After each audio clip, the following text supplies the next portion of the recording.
Hello everyone, welcome to the new world with height in thinking. तो दोस्तों, आज हम जेई की फिर से 5 क्वेश्चन लेके आ चुके हैं।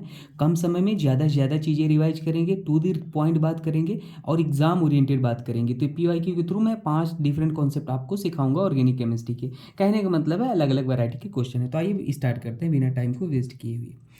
लीस्ट रेजोनेंस स्टेबलाइज पूछा था जो जेई 2023 में। तो लीस्ट रेजोनेंस स्टेबलाइज, भाई ये बेंजीन है, ये तो बहुत ज़्यादा स्टेबल है, 3 बार एरोमेटिक हो जाता है। तो एरोमेटिसिटी भाई बहुत ज़्यादा स्टेबल है, इसे बोलते हैं फ्यूरान। फ्यूरान ये भी एरोमेटिक है, तो ये भी स्टेबल होगा भाई। एरोमेटिक तो ये भी है भाई, तो ये भी स्टेबल है। और इसको देखोगे तो ये पीरिडिन टाइप लग रहा है, ये भी भाई हमारे पास एरोमेटिक ही है, ठीक है। और एरोमेटिक है तो ये भी स्टेबल है। लेकिन यहाँ पे ये कार्बन जो दिख रहा है ये क्या है, sp3 कार्बन है। और sp3 कार्बन दिख गया तो मतलब वो नॉन एरोमेटिक है, तो वो हमारे पास लीस्ट स्टेबलाइज होगा। और अगर स्टेबिलिटी का ऑर्डर देखोगे तो एरोमेटिक कंपाउंड ज़्यादा स्टेबल होता है, फिर नॉन एरोमेटिक होता है, फिर एंटी एरोमेटिक होता है। और एरोमेटिक नॉन एरोमेटिक का ये मैंने आपको ट्रिक बता रखा है, प्लेलिस्ट में आप देख लेना। तो लीस्ट स्टेबलाइज ये हो जाएगा, ठीक है। और एरोमेटिक कैसे निकालोगे, total pi electron divide by 4 कर दो। अगर डिवाइड कंप्लीटली नहीं होता है तो एरोमेटिक होता है। ट्रिक बता देता हूँ, अगर पाई इलेक्ट्रॉन डिवाइड कर दो, 4 से डिवाइड हो जाता है तो एंटी एरोमेटिक होता है। और एक भी sp3 कार्बन दिख जाए तो वो होता है नॉन एरोमेटिक, ठीक है। ये होता है ट्रिक। तो ये एरोमेटिक क्यों था, 2 2 4 2 6, 6 पाई इलेक्ट्रॉन डिवाइड बाई 4 करोगे तो ये कंप्लीटली डिवाइड नहीं होता है, 3/2 होता है, तो इसलिए एरोमेटिक था, ठीक है। शॉर्ट में बता दिया, बाकी आप देख लेना। देखो यहाँ पे आर एस नॉमेनक्लेचर बताना था, तो नंबरिंग कर लो 1 2 3, ठीक है, और ये 4। क्योंकि ये हायर प्रायोरिटी का फंक्शनल ग्रुप है इसलिए नंबरिंग इधर से की। 2 कायरल सेंटर पे आर एस नॉमेनक्लेचर बताया जाता है। कायरल मतलब एक sp3 कार्बन 4 डिफरेंट ग्रुप से जुड़ा होना चाहिए। तो कार्बन, तो ये कार्बन sp3 ये भी sp3 है, 4 डिफरेंट ग्रुप से जुड़े हैं। देखो 1 2 3 और ये पूरा 4, इसके लिए 1 2 3 और ये पूरा 4। तो आर एस नॉमेनक्लेचर कैसे निकालोगे, देखो आप क्या करोगे, सबसे पहले 2 पे निकाल लेते हैं।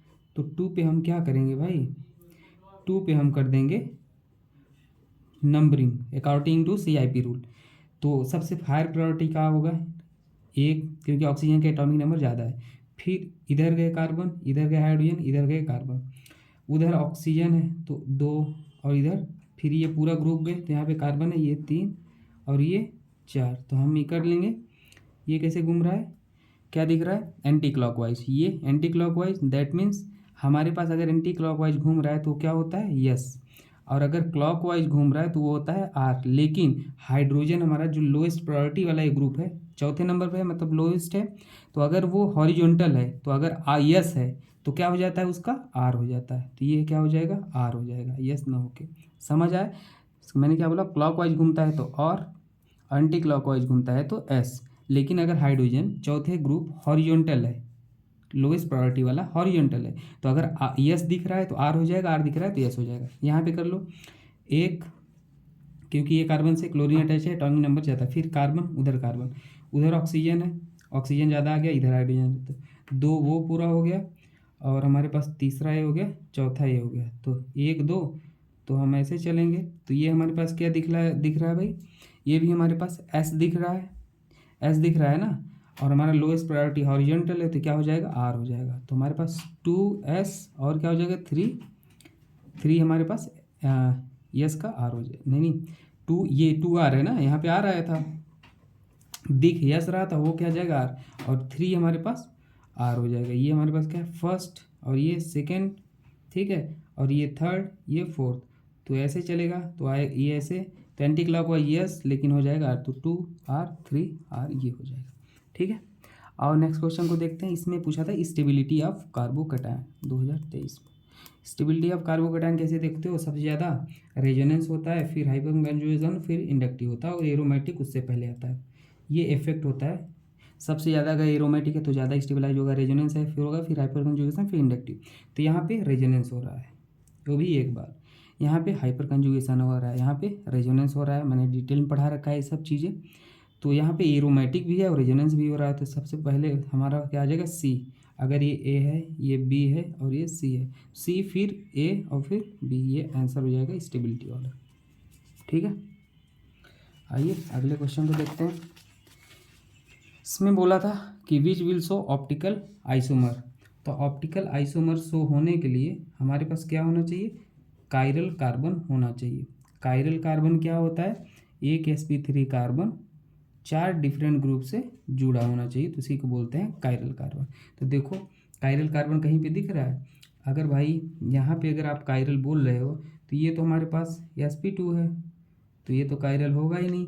यहाँ पे तो हमारे पास क्या हो जाए, ग्रुप ही सेम हो गए, तो यहाँ पे कायरल नहीं होगा। और कहाँ देखो दिख रहा है कायरलिटी, ये H2 हो जाएगा, ये H2, तो यहाँ पर भी नहीं बता पाओगे, ये तो हमारे पास ग्रुप ही सेम हो गया, तो यहाँ पर भी नहीं। यहाँ पर देखो ये हाइड्रोजन है, ये मिथाइल है, sp3 भी है, ये अलग ग्रुप है, ये अलग है, ये अलग है, तो ये हमारे पास कायरल है, तो ये ऑप्टिकल आइसोमर शो करेगा।